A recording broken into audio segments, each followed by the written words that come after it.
Hey all, Eskie here, bringing you another Marvel Rivals replay review. So in this replay review, we're watching SparkR, number 2 overall on the leaderboard right now, the number 1 DPS. Plays a lot of Psylocke, but Psylocke actually gets targeted banned against him a lot, so he ends up playing Hela this game. So let's get into it. So one of the most important things I'm going to want you guys to watch is his crosshair placement. Crosshair placement is a really big deal in games like Valorant or CS, for example. You don't really think about crosshair placement a lot in games like Overwatch or Marvel Rivals, but it's a very, very important thing in this game as well. Especially on a hero like Hela, you'll see him peek this off angle here, try to get a kill, and that's really what you're going to want to be doing as Hela, is taking an off angle, peeking. Ooh, got picked there. That's unfortunate.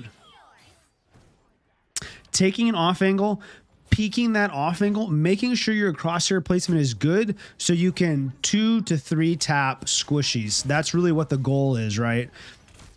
So it has to deal with this Black Panther. Should be able to get the Black Panther. So if you have dive characters like that against you when you're Hela, it can be very good to save your E, the little ball stun, so that if someone dives onto you, you can throw that ball on top of them, basically stun them in place and potentially get the pick there so that they're not that big of a threat to you. So Cloak and Dagger ult here. Ooh, interesting position. I like this. 1v1ing the Magneto. Oh, almost got the Magneto. So I think the reason he took that place there was to basically get out of the Cloak and Dagger ult. You know, once Cloak and Dagger ults, you basically just have to either move back or move out. And hitting the people in a Cloak and Dagger ult, unless your team is focusing them, can be pretty futile because of the amount of healing it does. So I imagine he was trying to catch someone out there out of the Cloak and Dagger ult.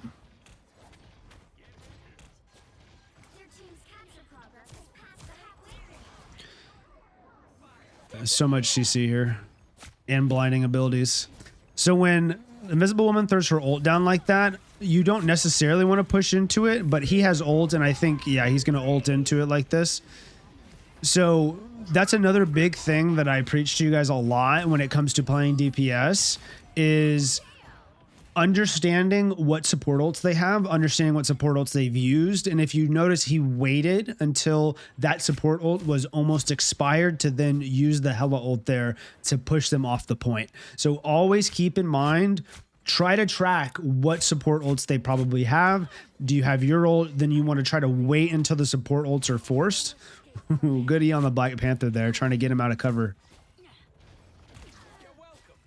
What ults the supports have so that you can save your ult until those support ults are down so that you can get actual kills. Because if you're ulting into a support ult, it's going to be harder to get kills.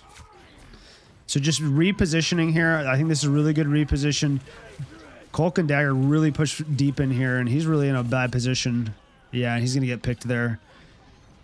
So he was just kind of stuck between a rock and a hard place there. There's a lot of ults down. Invisible Woman ult, both Cloak and Dagger ults, the Hela ulted.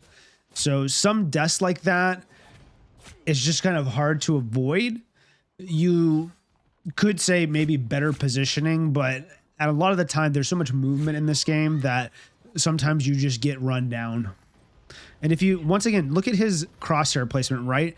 He's always putting it right where the enemy might peek out so that he can try to get an easy peek. Crosshair placement just so important here. Keeping it at head level as best you can. And then peeking out and try to double tap. He's going to have to try to dodge this Magneto. Oh, he does. Okay, good.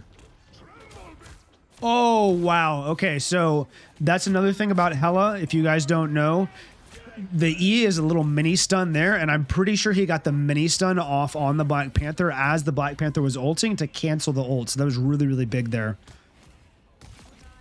And then I really love ulting. Both of these ults have been on top of the point so that you have a bird's eye view of the entire point so that you can basically force them off the point because you're right on top of it. And I like this aggressive positioning here, trying to basically force them to come in and take a lot of damage from him. Looks like they're gonna... Oh, wow, I like that. So he right-clicks down on the ground there so that when they step out of the portal, the explosions go off and do damage to them. I really like this reposition, too, next to the support, not on the point. You don't want to really be on the point as Hela. You want to take, ooh, 2 good picks there. Oh, and they got the Bucky pick. That's huge. That's huge. This is the impact that Hela has, right? Taking these off angles, walking around the tanks, not necessarily just shooting at the tanks constantly, right? There's sometimes where you should shoot at the tanks, but taking those off angles to get those picks.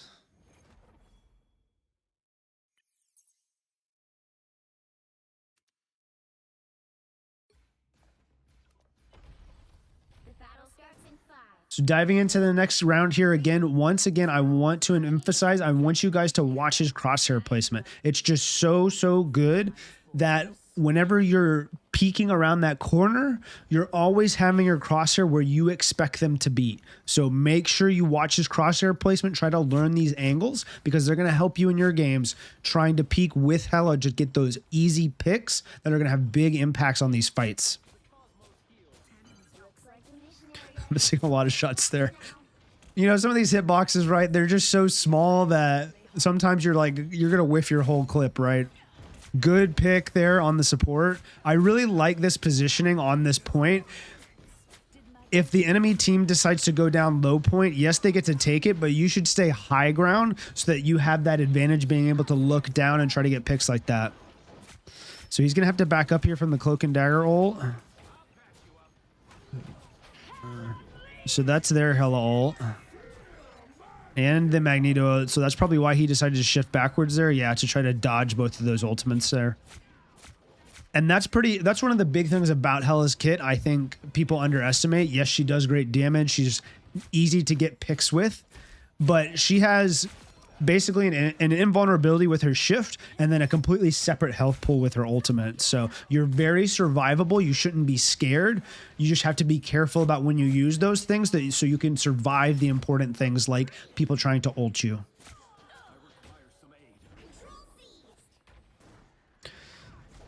And I like this positioning by the team here. This is what you want to do when you take the point. You want to try to force them down this choke right here. That's why they're taking these aggressive positions, to try to force them out, force them through this choke right here.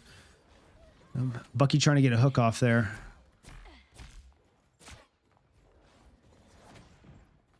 So he's moved back around here. And if you notice, the other Hela is doing very similar to what he is doing, is taking these off angles, trying to get these picks on the squishies. Yes, sometimes you're going to want to be hitting tanks because that's the only thing to hit, but you want to do your best to take high ground and take off angles to try to get picks on the squishies.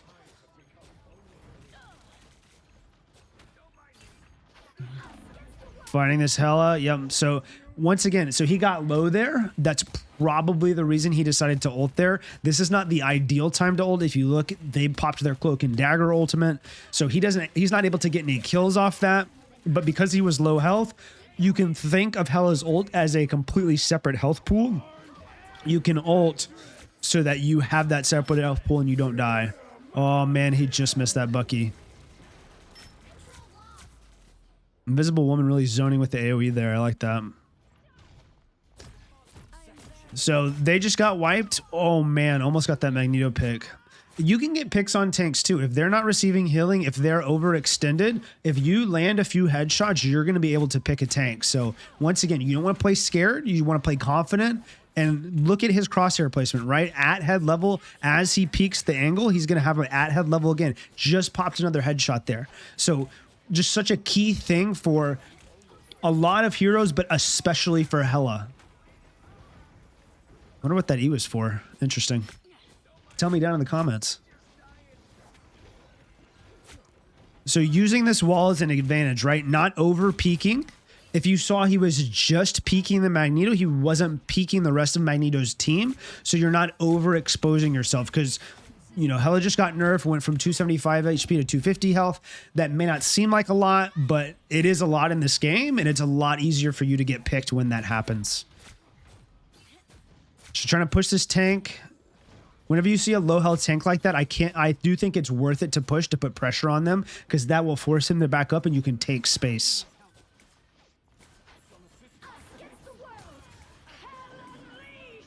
Oh man, so they can probably focus down this Hela. Yeah.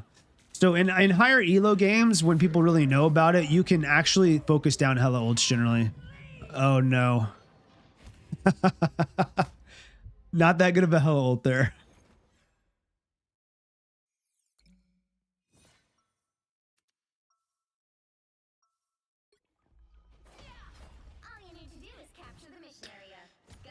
So jumping into the third round here, once again, be watching his crosshair placement. Really, really good crosshair placement is going to allow him to get those easy picks because you don't have to do that flashy aim stuff, right? You don't have to flick your mouse. You don't have to do all that. It's very easy. It's easier on your arm, easier movement overall because you're moving very slightly once you have good crosshair placement.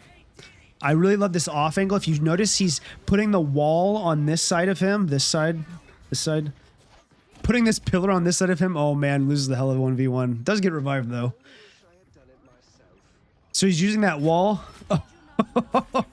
Gets revenge there. And that's the power of Hela, right? Is getting that double headshot on the enemy Hela. Instant pick, instant advantage for his team. But what I was trying to say about the pillar, if you notice, he was using that off angle, but using the pillar as cover so that he wasn't overexposing himself to... Oh, nice use of the shift there. So Invisible Woman tried to push him off there, but he shifted back. So that was really, really good.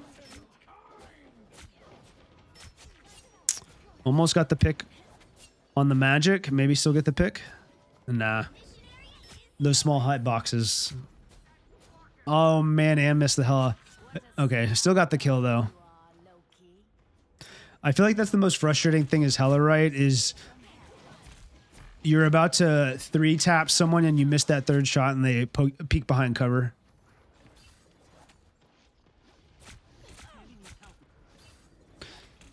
So I like this. Keeping your head on a swivel, right? They do have flankers like magic. So just all... Speaking of magic...